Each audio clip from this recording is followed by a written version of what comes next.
Bienvenidos, bienvenidas, buenas noches. Gracias por estar nuevamente con nosotros aquí en La Ley de la Selva, su cita semanal con la información calificada. Hoy, nuevamente con un montón de información exclusiva y además con los personajes de la noche en esta galería que realmente creo los va a sorprender. Hoy tenemos datos sobre un arco variopinto de personalidades. Vamos a empezar por allá. Vamos a hablar del ministro de Justicia, de Juan Bautista Maíquez, un hombre que está haciendo equilibrio en el gabinete con un controller, Santiago Viola, debajo suyo, que es la vista y los oídos de Karina Milei en el Ministerio de Justicia. Un hombre al que no terminan de confiarle en el corazón libertario, en ese triángulo de hierro que parece ahora ya no es más un triángulo con la crisis que se desató en el oficialismo. Vamos a hablar también de Cristalina Georgieva, la jefa del Fondo Monetario. ¿Qué pasó en esta semana de Luis Caputo en Washington? Miren qué a gusto se lo ve frente a la sede del Fondo Monetario en la calle 19. ¿Qué conversaciones reservadas tuvo allá el ministro de Economía? Se lo van a enterar en un ratito. Hay dos personas también sobre la cual en este editorial van a escuchar información exclusiva. Fernán Zaguier y Esmeralda Mitre, cruzados por el control de la tribuna de doctrina, el diario La Nación, objeto de las críticas más encarnizadas del presidente en estos últimos días, que se enoja muchísimo cuando en lugares que considera propios, bueno, se ventilan, por ejemplo, los casos de corrupción del oficialismo. Vamos a hablar de este hombre también, de Zoran Mamdani, que expresa una moda con la cual vamos a contramano. Les empezó a cobrar impuestos a los ricos, el alcalde de Nueva York, ni más ni menos, y en un ratito van a ver cómo. Este hombre vuelve, sí, el exministro de Defensa, el de los 1000 disfraces. Me lo crucé hace un ratito en la cena del CIPEC, una cena donde se da cita el Círculo Rojo, el Centro de Estudios por las Políticas Públicas, la Equidad, el Crecimiento. ¿Hay algo de eso en este gobierno? No, pero lo que te va a contar Lucía Isikoff de Luis Petri es un detalle más interesante. ¿Por qué no se convencen de ponerlo a él como jefe de gabinete en lugar de Manuel Adorni?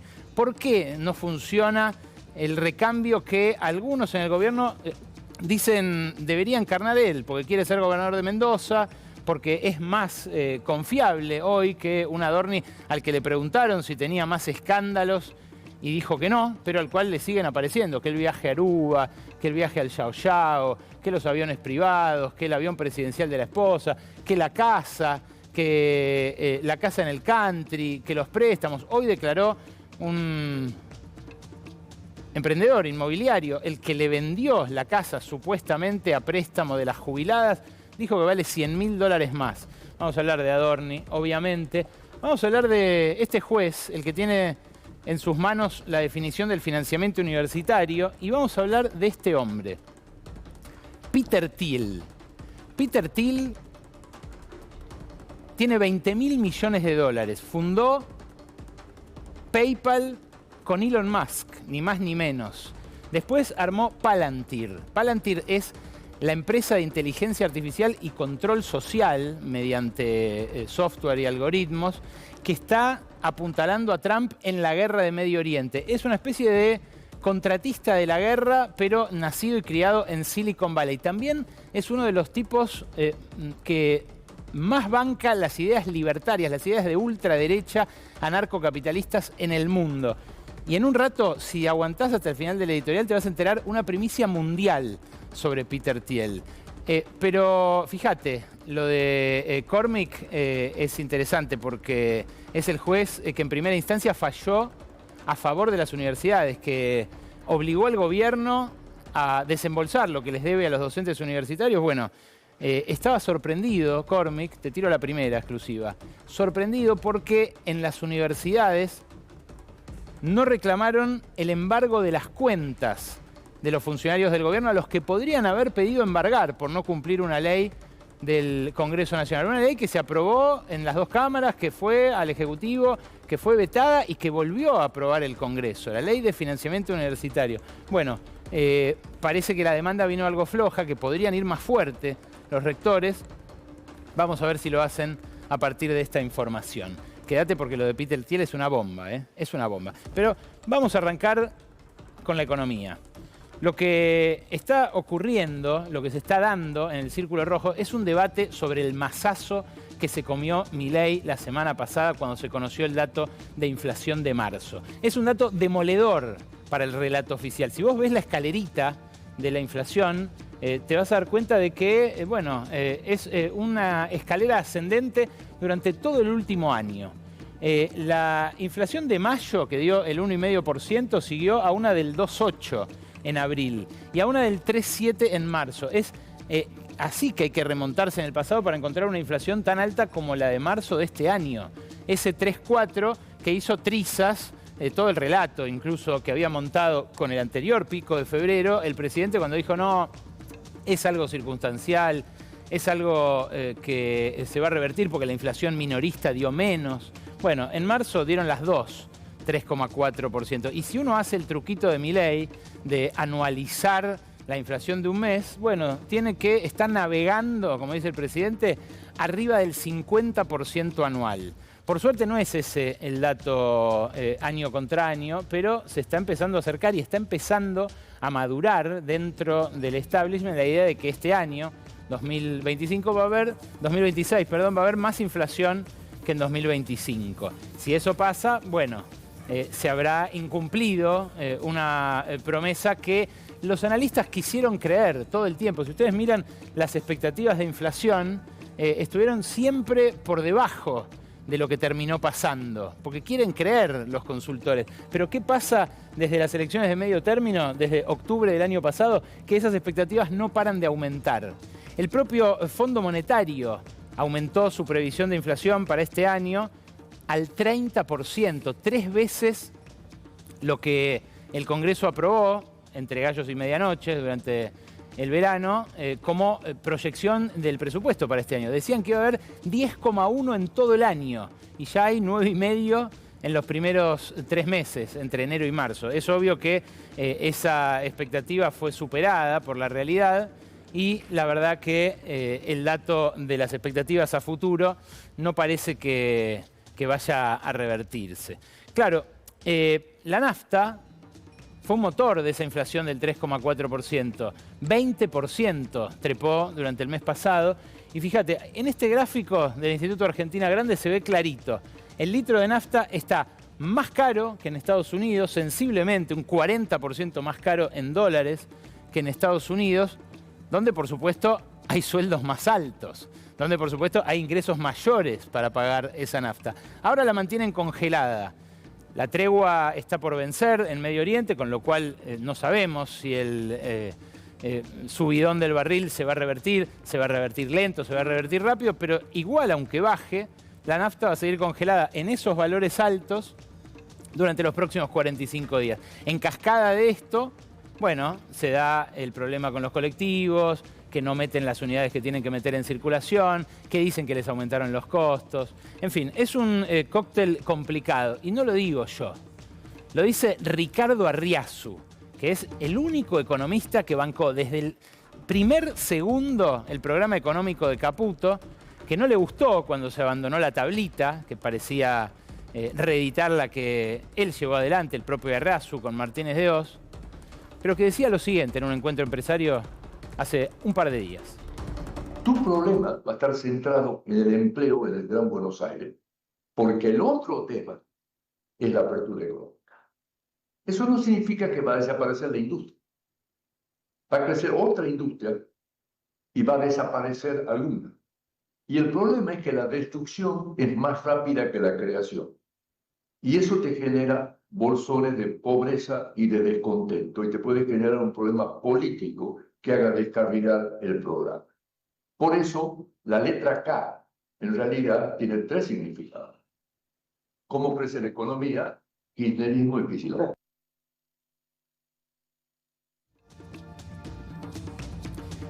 Claro, el fantasma está ahí. para el Círculo Rojo. Kirchnerismo y Kicillof. Pero el problema es el salario. El salario no para de caer desde las elecciones y, de hecho, no para de caer desde que asumió Milei. Fíjate, acá están graficadas las trayectorias de los sueldos. Ese es el bajón de cuando devalúan Milei y Caputo. Por supuesto que no venía de un momento floreciente, ¿no? Venía en declive con la inflación de Sergio Massa, del último año del Frente de Todos. Pero después de ese bajón parecía recuperarse el sueldo del sector privado registrado. Y fíjense, desde octubre del año pasado cae. Ahora lo van a ver más en foco, más con el zoom acercado. Lo de los empleados públicos provinciales también parecía que estaba revirtiéndose, pero lo de los nacionales es una catástrofe. Los nacionales vienen perdiendo terreno sin recuperar desde el primer momento de esta gestión económica. Y claro, en 2025 la economía, según los papeles, creció el 4,4%, pero en ese dinamismo supuesto, lo que está desdibujado es una economía a dos velocidades. Sectores muy de enclave, muy concretos, muy específicos, que crecen, la intermediación financiera, el agro, que compara contra años de sequía, la minería, el petróleo y el gas, pero que son sectores que destruyen empleo. Ahora te voy a mostrar la pérdida de los salarios, pero si tenés la de la economía, los sectores que destruyen empleo, Nico, bueno, no, mostramos esto primero. Mira, este es el acumulado de la pérdida salarial del sector público.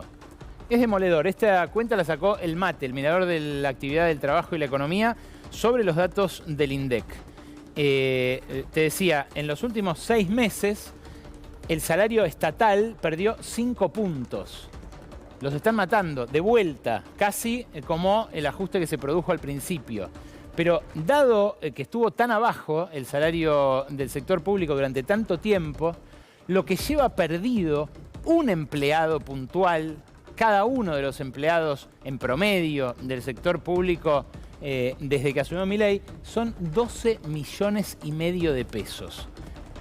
¿Qué harías vos con 12,5 millones de pesos si te los dieran de golpe? Me imagino que pagar deudas, porque lo que contábamos en Periodistas, en la transición, hay 10 millones de personas y empresas que hoy están en situación de mora irregular de más de 90 días. Pero claro, la raíz es esta, lo perdido por el salario durante estos 2 años y medio.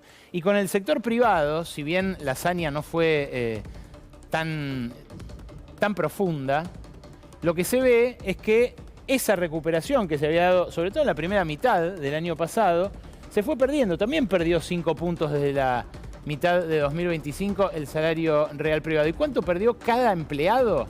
Ahí lo tenés, 2.250.000 pesos. Cada empleado sacrificó ese dinero a plata de hoy en los 30 meses que lleva Milei en la Casa de Gobierno. Claro, los sectores, como te decía, que crecen, no generan empleo. Eso se suma al drama salarial.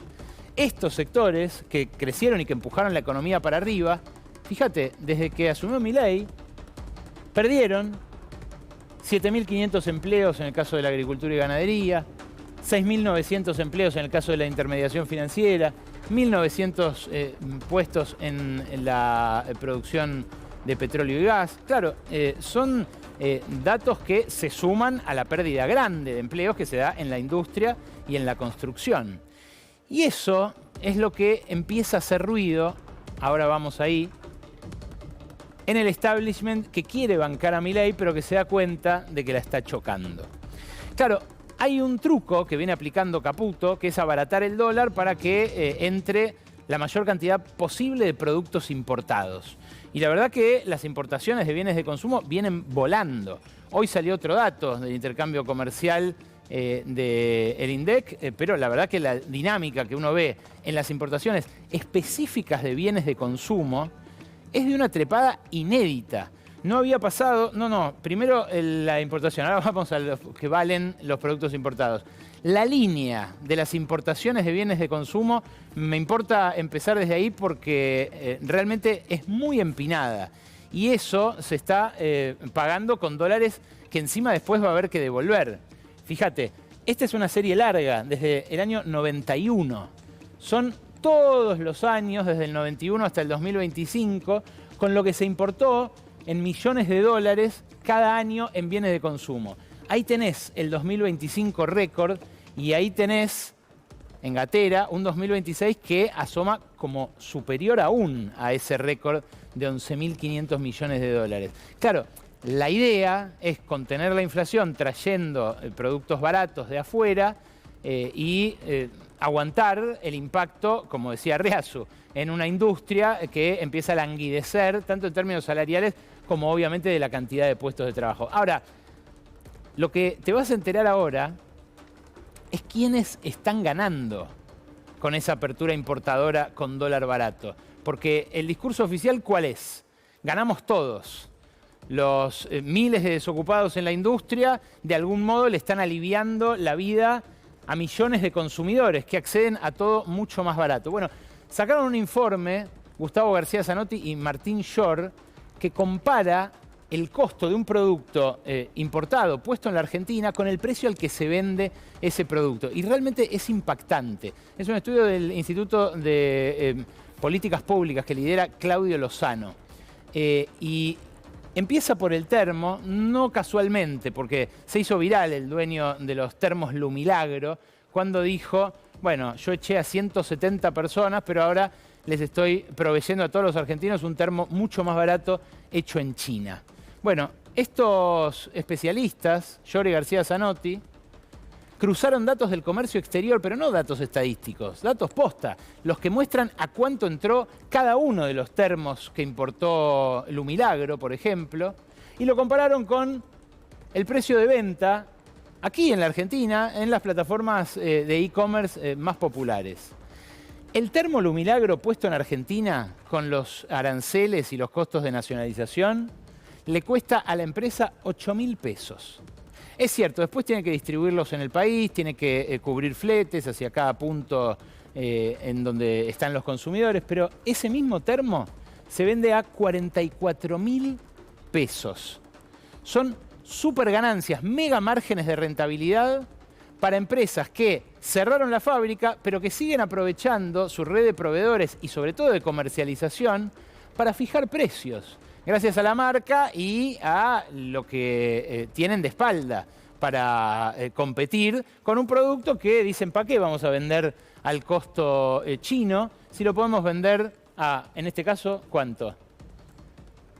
¿6 veces más? Sí, casi 6 veces más. Bueno, lo mismo pasa con las cacerolas de Essen, que achicó su planta en Venado Tuerto, también para ganar eficiencia, supuestamente, pero que ingresa cada una de las cacerolas que entran desde China a 48.000 pesos, insisto, aranceles incluidos, y la venden a casi 400.000 pesos.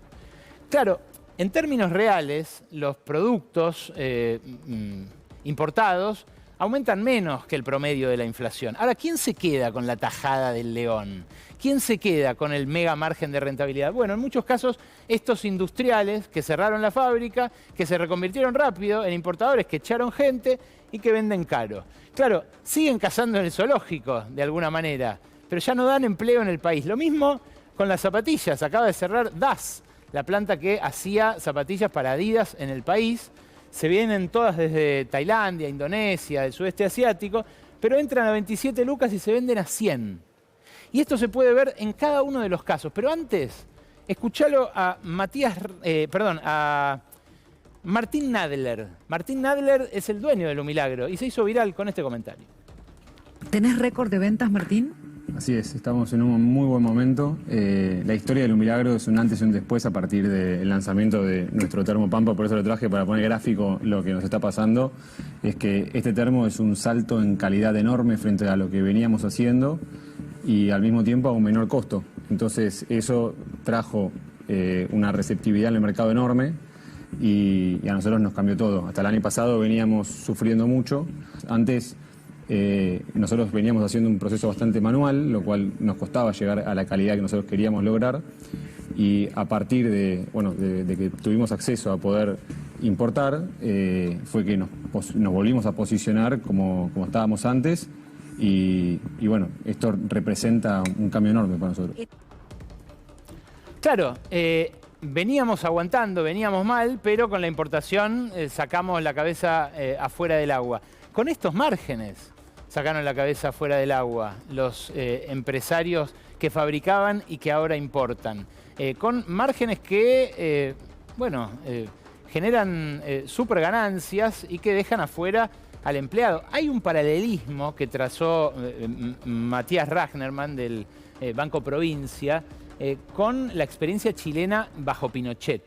Es impresionante de ver porque entre 1973 y 1980 hubo una reducción arancelaria muy drástica que abarató las importaciones en Chile. Estaban los Chicago Boys en ese momento, la ultra de aquel momento, que es muy superada por la ultra actual.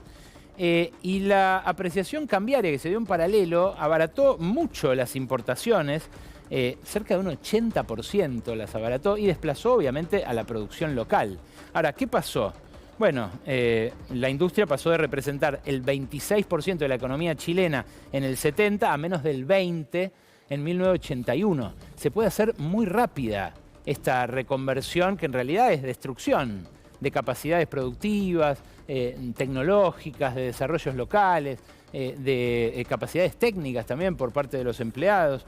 Claro, es una destrucción que después cuesta mucho revertir. Y que, de vuelta, tiene que ver con un programa económico que ya ha aprobado la Argentina. Pero este programa económico es el que sigue bancando el establishment. Y vamos a compartir ahora sí algún datito. El ánimo en la cena de la que vengo, esta cena que reúne al Círculo Rojo, había jueces, empresarios, fiscales, políticos, estaba cruzada por el debate que plantea Riazu. El debate es básicamente si aflojarle un poco a la baja abrupta de la inflación, secando la economía, y hacer que el empleo vuelva a crecer, que haya de algún modo alguna posibilidad para los que hoy están buscando desesperadamente o un laburo o un segundo laburo para vivir con esos salarios. Bueno, hablé con un empresario mercado internista que me sorprendió. Me decía, a mí no me convendría una devaluación, pero la verdad que se mueva un poco. Si al final no creces, ¿para qué haces todo esto? Es una pregunta lógica, pero que enfrente suyo respondía otro empresario, exportador, que me dijo, claro, el tema es crecer, pero hay que partir de la estabilidad. Y la estabilidad la logramos con este programa de ajuste. Hay un debate que parece abrirse también en el seno del gobierno, porque Caputo vino con esas ideas de Wall Street. Caputo habló con gente del Fondo Monetario, con prestamistas de la banca privada, y este fin de semana hablaron un par de voceros estratégicos de Wall Street que quiero compartir con ustedes al menos 30 segundos de lo que dijo cada uno. Uno es Alejandro Werner, el que le prestó la montaña de guita a Macri desde el Fondo Monetario y que cuando fracasó el plan, en aquel momento de Caputo y Duhovne, bueno, fue expulsado, eyectado de la silla de jefe para América. Lo entrevistaron este fin de semana y dijo esto. Me dificulta pensar, y dado, digamos que mi historia profesional con Argentina, al haber compartido un poco las frustraciones del gobierno del presidente Macri, yo creo que entrando un año electoral hay que ser más prudentes. Y la mejor reforma estructural para Argentina es que no regrese un gobierno con las ideas económicas y de desarrollo, etcétera, como el gobierno de Fernández y Fernández, o como las que expresa a veces el gobernador de la provincia de Buenos Aires. Lo importante es que no vuelva el peronismo, dice Werner. Archiva sus críticas a Caputo. El tipo escribió un libro sobre su experiencia en el Fondo Monetario donde dice que Caputo no sabía nada, que era malísimo como macroeconomista y que, sin embargo, como Macri le confió la conducción económica, bueno, terminó tomando el préstamo más grande de la historia del Fondo Monetario y chocándola toda al cabo de los desembolsos que en aquel momento sostuvo Christine Lagarde. El otro que habló fue Alberto Ades, otro financista, ha pasado por varias entidades de Wall Street, ha pasado por mesas de dinero propias. ¿Qué decía esto? La forma en la que reducís eso es, yo creo que es lo que están haciendo ahora, que es enfocate más en el crecimiento y menos en la desinflación, que ha pasado a ser una preocupación un poco más secundaria en la mente de los votantes. Enfocate en el crecimiento, asegúrate de llegar el año que viene con la economía creciendo. Y de esa manera, bueno, vas a tener menos gente que se va a bajar del barco y alguna gente se te va a subir a tu barco. Es impresionante, son economistas dándole consejos de política a un Milei que no quiere nadie en Wall Street que pierda el año que viene. Claro, se dan cuenta de que el programa a pies juntillas que viene siguiendo Caputo les hunde las chances electorales. Combinado el efecto recesivo de este programa con los casos de corrupción tremenda que empiezan a supurar por todos lados al calor de la interna oficial, bueno, redundan en el desplome de la imagen del presidente en los sondeos de opinión. Y ahí es donde empiezan a decir, che, pará, vuelven los otros. Nosotros montamos todo el negocio financiero y la deuda con Caputo de vuelta. Queremos que reelija Milei y por este camino no va hacia ahí. Es prácticamente lo mismo que ayer, en un editorial muy llamativo, realmente, virtió el diario La Nación. El diario La Nación puso esto en su página editorial: preservar el programa, proteger a Milei. Yo no recuerdo un título así de favorable a un gobierno, casi con desesperación, pero que encierra también una crítica, porque lo primero de lo que habla es de preservar el programa. Fíjate los párrafos que le dedica a esta gestión la Tribuna de Doctrina. El inesperado triunfo de Milei en 2023 y el respaldo electoral del año pasado permitieron logros impensados que ahora se toman como hechos normales sin advertir la fragilidad política que aún amenaza su gestión. Sigue, a diferencia de los casos de estabilización que se toman como ejemplos, la Argentina no tiene moneda y el camino para recrearla sin dolarización está basado en la confianza de que no se volverá a las andadas, o sea que no se volverá a las políticas que el diario La Nación dice se desplegaron en los últimos 80 años. Sí, desde 1946, eso es lo que arroja la cuenta, pero hay más. Y es lo último, y es lo más sensible. Dice, la corrupción no genera desconfianza en sí misma. Es el siguiente, la corrupción no genera desconfianza en sí misma. La genera si los inversores perciben que por hechos que dañan esas prestaciones simbólicas y conmocionan la opinión pública, se pueden perder elecciones cruciales para asegurar la continuidad de reglas de juego hoy propuestas y mañana quizá desechadas. Dicho de otra forma, los libertarios deben cuidar al presidente Javier Milei, dejando de lado sus intereses y sus internas facciosas, pues no está en juego solo su legitimidad, sino la viabilidad del país. Y el final es lapidario. Es fundamental preservar el plan en curso, fuere quien fuere el gobernante, como política de Estado, y evitar que el populismo aplauda de pie su abandono, como en 2001, para recuperar el poder y financiar desmesuras. Esto sorprende más si uno ve el tuit que le dedicó Milei ayer mismo al diario La Nación por el editorial que publicó Jorge Liotti, que intentó desmentir Caputo porque hablaba del pedido desesperado del ministro de un acuerdo urgente con los gobernadores para reanimar la economía. Claro, eso que dice Liotti lo enojó mucho a Caputo, lo enojó a Milei, y mirá lo que pone. Aquí, basura inmunda, de nuevo mintiendo. Obviamente estas mentiras están avaladas por editores delincuentes y dueños de moral cuestionable. Habla ahí de Fernán Zaguier, que estuve averiguando en estas últimas horas por qué el presidente tan encarnizadamente durante toda la semana le estuvo dedicando tweets como le estuvo dedicando a Zaguier. Contó en un canal colega, un editorialista, que en una discusión donde Milei estaba en la Quinta de Olivos y Fernán Zaguier también, el presidente pidió la cabeza de 5 periodistas. que el dueño de la Nación no se las quiso entregar, le dijo así no funcionan las cosas y que terminó echado de Olivos por la seguridad. Bueno, ese episodio ocurrió en agosto del año pasado, pero la rencilla quedó ahí y claro, con los escándalos de corrupción que viene cubriendo la Nación, parece que volvió a sangrar la herida.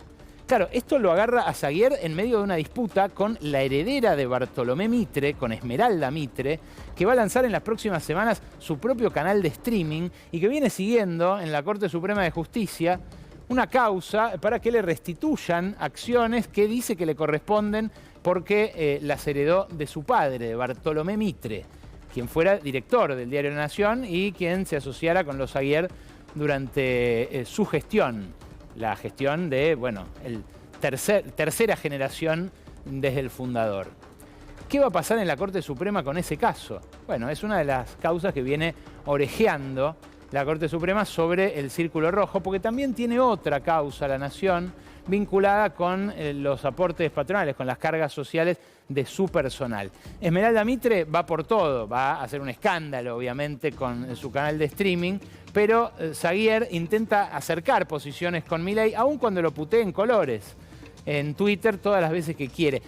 Hoy me dijeron, es posible que haya sacado ese editorial para ir a jugar al golf ayer domingo con el diario bajo el brazo y que no le cuestionen en línea con Milei lo que escribe el diario sus compañeros detenidos. Veremos. La cuestión es que esta situación genera tensiones también en el Círculo Rojo.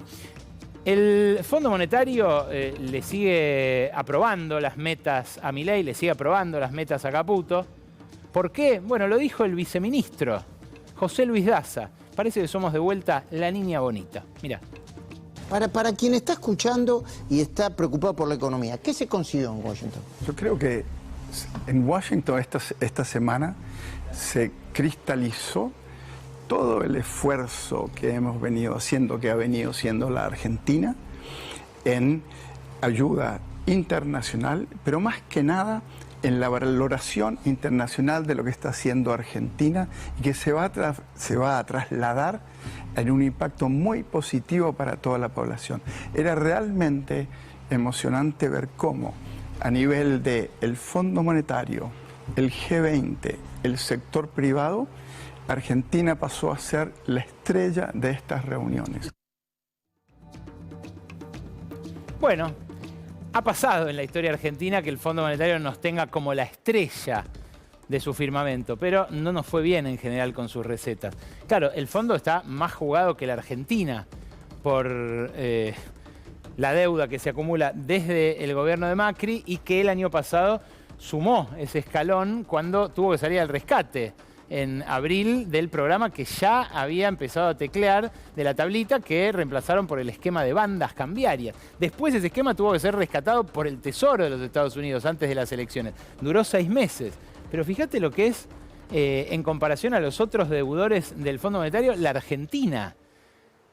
Casi cuadruplica al segundo país deudor del fondo, que es Ucrania, que está en guerra. Imagínense la dimensión de este yunque sobre nuestro país, que encima tiene vencimientos que se apilan en los próximos meses. Este año, 5.500 millones de dólares. Le acaban de dar 1.000 a Caputo a cambio de aprobarle las metas.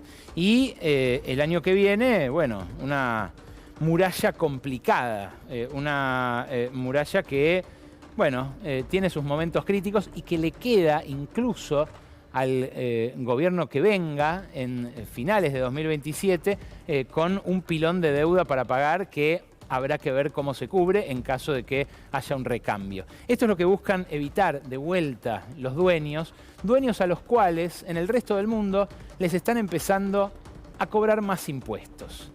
Zoran Mamdani, el alcalde de Nueva York, hizo punta con un anuncio en lo que en Estados Unidos llaman el Día de los Impuestos. Mira de qué manera.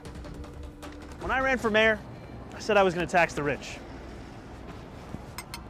Well, today, we're taxing the rich. I'm thrilled to announce we've secured a pied-à-terre tax, the first in New York's history. This is an annual fee on luxury properties worth more than $5 million, whose owners do not live full-time in the city.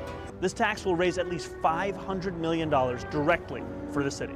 It'll help fund things like free childcare, cleaner streets, and safer neighborhoods. As mayor, I believe everyone has a role to play in contributing to our city, and some a little bit more than others. Happy Tax Day, New York. Es lo que proponen, entre otros, Gabriel Zucman, el jefe del Observatorio de Impuestos Europeo, que preparó para Lula una propuesta de gravar a los ricos para aplicar en cada país, y en cada país de América Latina. Hay una propuesta que lanzó la semana pasada el Consorcio por la Justicia Tributaria, el ICRICT, que incluye a varios premios Nobel, catedráticos de todo el mundo, que dice que un impuesto mínimo del 2% sobre las fortunas superiores a los 100 millones de dólares recaudaría en Argentina alrededor de 450 millones de dólares anuales. Esto, a una tasa del 3%, parecida a la que introduce en Nueva York Mandani, podría acarrear ingresos por cerca de 700 millones de dólares. Incluso aplicado a un universo muy reducido de contribuyentes, este tipo de imposición permitiría financiar cosas que hoy se han recortado. Vamos a hablar ahora con tres referentes de la lucha contra la pobreza en la primera línea, con gente que gestiona comedores, que procura alimentos para merenderos, que va casa por casa, llenando tuppers. Bueno, ahí podría llegar el Estado con un poco más de recursos si siguiera la moda que está avanzando en Europa y en Estados Unidos, a contramano total de lo que se hace acá en la Argentina. Pero les dije que tenía para el final del editorial una noticia bomba. Tiene que ver con este hombre, con Peter Thiel. Peter Thiel es el dueño de Palantir. Es uno de los defensores a ultranza del anarcocapitalismo en el mundo. Fundó PayPal en su momento con Elon Musk, ni más ni menos. Tiene una fortuna de más de 20.000 millones de dólares. Tuvo, en sus manos el minuto 1 de Silicon Valley. Y se considera él uno de los tecnomagnates que van a salvar al planeta. En un momento le preguntaron incluso sobre la supervivencia de la raza humana frente a las máquinas, si a él le parecía conveniente, y dudó al responder. Terminó respondiendo un sí, pero. Bueno, ¿sabían que está en la Argentina? Ayer Palantir tuiteó esto, desde su cuenta oficial, una especie de manifiesto a favor de la guerra. Dice: los límites del poder blando de la retórica altisonante por sí sola han sido expuestos. La capacidad de las sociedades libres y democráticas para prevalecer requiere algo más que un atractivo moral. Requiere poder duro, y el poder duro en este siglo se construirá sobre software. Este es el hombre que alimenta con sus servidores, con su software, con su inteligencia artificial, todo el plan de control social que desplegó el ICE de Donald Trump en Estados Unidos, pero también el que ayuda a andar a los drones en Medio Oriente. Es la maquinaria de la guerra desde Silicon Valley. Y claro, dice, la pregunta no es si no se construirán armas de inteligencia artificial, es quién las construirá y con qué propósito. Nuestros adversarios no pausarán para entregarse a debates teatrales sobre los méritos de desarrollar tecnologías con aplicaciones críticas militares y de seguridad nacional. Procederán. El Servicio Nacional, dice al final, debería ser un deber universal. O sea, está proponiendo que la gente sea levada por el ejército, que vuelva a haber en Estados Unidos un ejército que no sea voluntario. Dice, deberíamos considerar seriamente alejarnos de una fuerza totalmente voluntaria y solo pelear la próxima guerra si todos comparten el riesgo y el costo. Este hombre influyente cerca de Donald Trump, es un fanático de Milei. Y ese tuit estremecedor que acabamos de leer, lo disparó desde la Argentina. Está hace algunos días aquí. Ya había venido, apenas asumió Milei, para reunirse con él en la Casa Rosada. Y ahora, me dijeron, se quiere instalar 2 meses en nuestro país para ver de cerca el único experimento libertario que cree que puede sobrevivir a una gestión de gobierno, que cree que puede reelegir. Se compró una mansión, Peter Thiel, y ya se está reuniendo con empresarios importantes de la Argentina, a los cuales pide ver de a uno, porque quiere conocer de primera mano su percepción sobre Milei.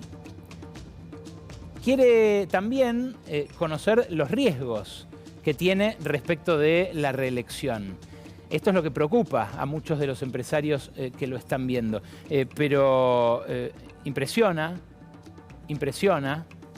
realmente que una experiencia como la de Javier Milei esté en el radar de un tipo así, de un excéntrico, que muchos consideran loco, que tiene una fortuna casi inabarcable y que está llevando adelante la guerra en Medio Oriente que tiene en vilo al mundo. Este hombre está en la Argentina y esto te lo enteraste recién acá, porque hasta ahora no se sabía.